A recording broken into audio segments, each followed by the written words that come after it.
Hi guys, it's Mr. Y. Today we're going to start our unit of genetics, learning about DNA. So today's learning objectives, you're going to be learning about the base pairs of DNA, knowing the monomers of DNA and how they interact, what a codon is, and then again, like learning the base pairs of not DNA but RNA as well, and the major differences between DNA and RNA. So let's begin. First, a little lesson in how to actually read DNA. So what I've done is I'm showing you one side of a DNA strand, and the other side I'm going to reveal here. And what you're going to see is that I've not shown you the complete DNA strand.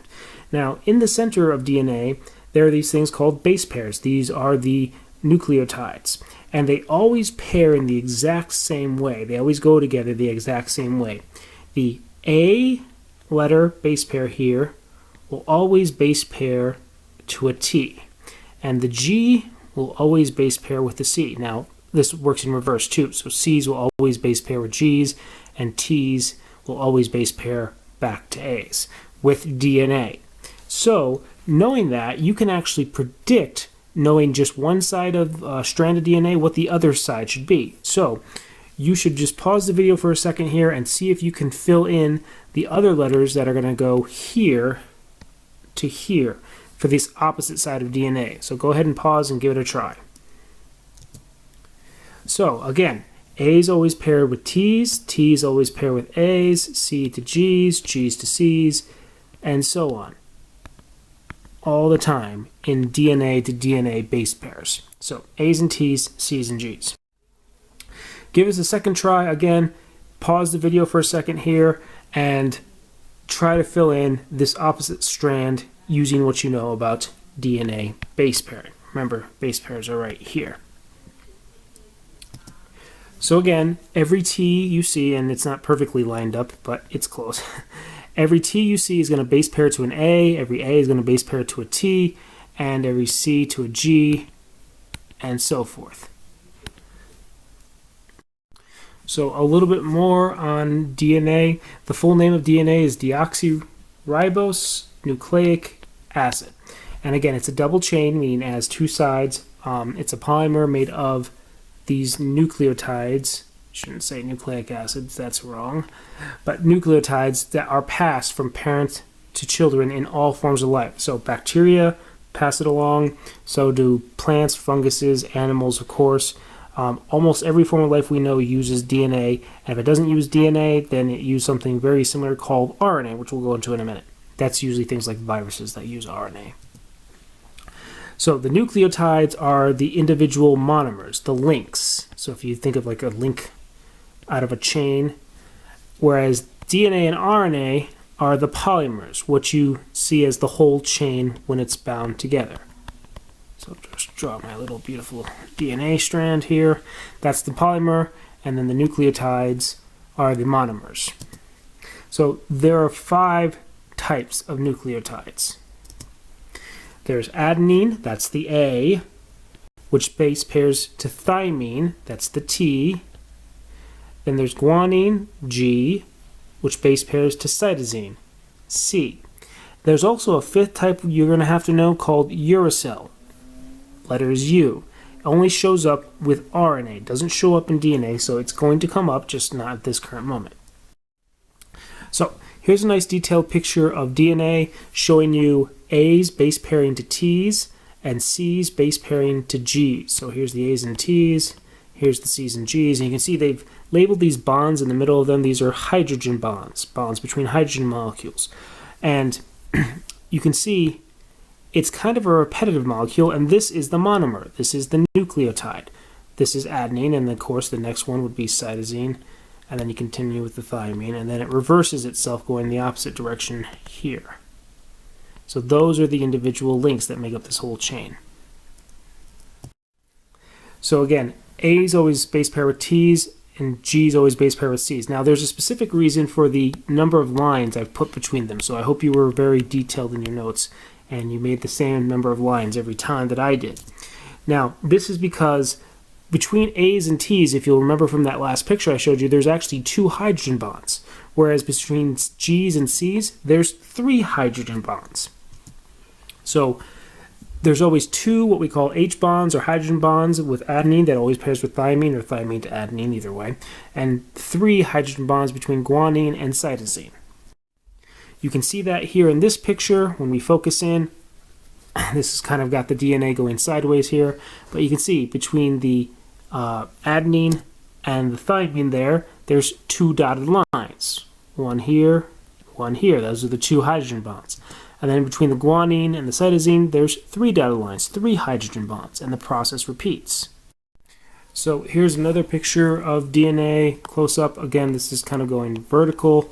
And again, you can see that there's 3 hydrogen bonds between the guanines and the cytosines. There's 3 dotted lines, 1, 2, 3, and then there's 1, 2, 3 up here, and then there's 2 hydrogen bonds between the adenine and the thymine.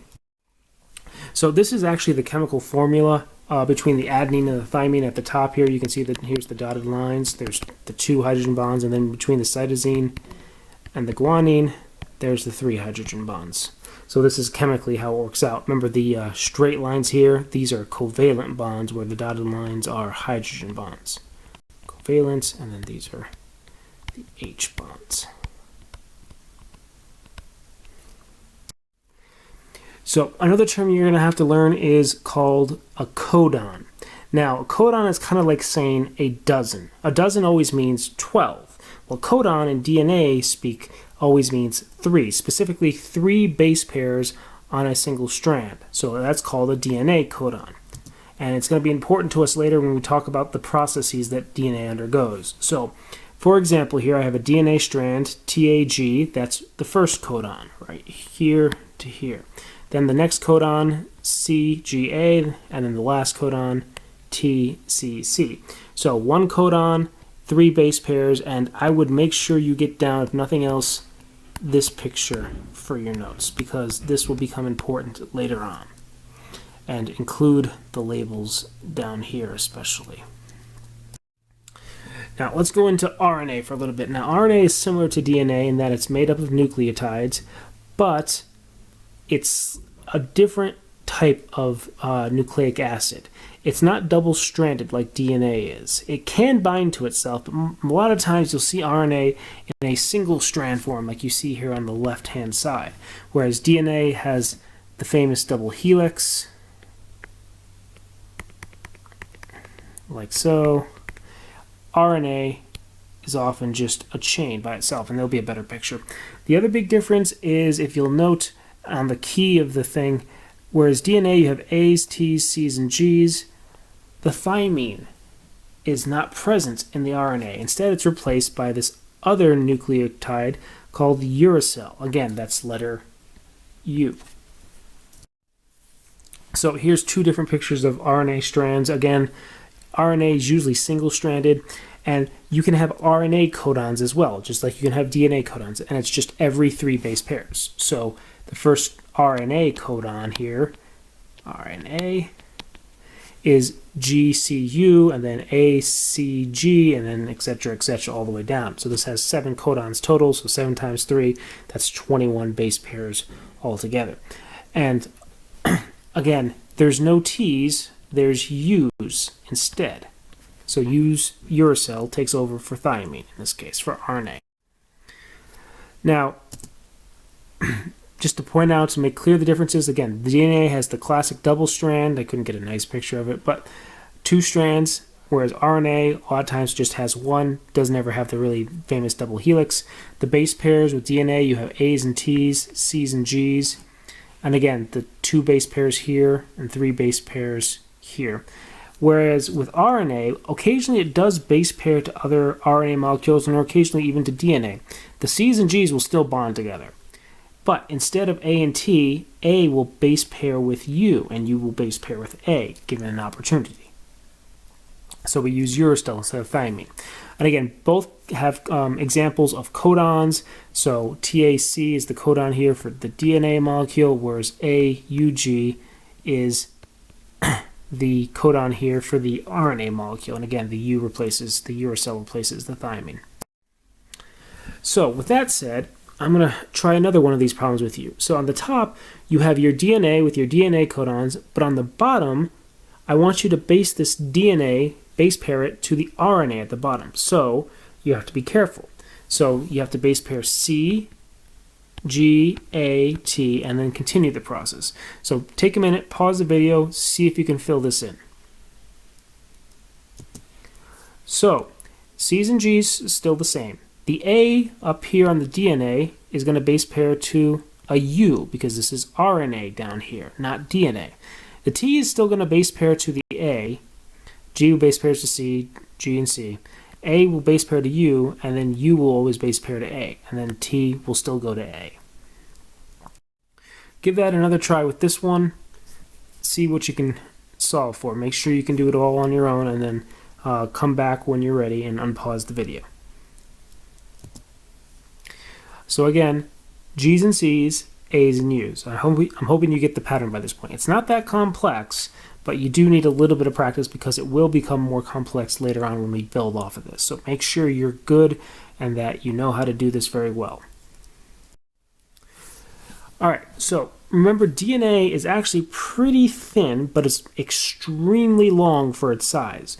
So it's only about 2 nanometers wide, but it's often packaged when the cell undergoes mitosis. Remember, you'll recall that we see these things called chromosomes, which are way down here form, and these guys are 1,400 nanometers, but they're made up entirely of DNA and some packaging proteins. And you can see that the DNA just gets wrapped around these packaging proteins called histones, and then these get turned into almost like this weird variety of bracelet, pearl necklace type thing. Those get packaged around themselves, and then the whole thing just gets packaged again and wrapped again and folded again and again and again and again until you make the entire chromosome, which packages the DNA just before the cell divides. That's how you get these long strands to go and divide nice and evenly. And of course, the chromosomes you find right here in the nucleus of the cell just before it divides and undergoes mitosis or meiosis.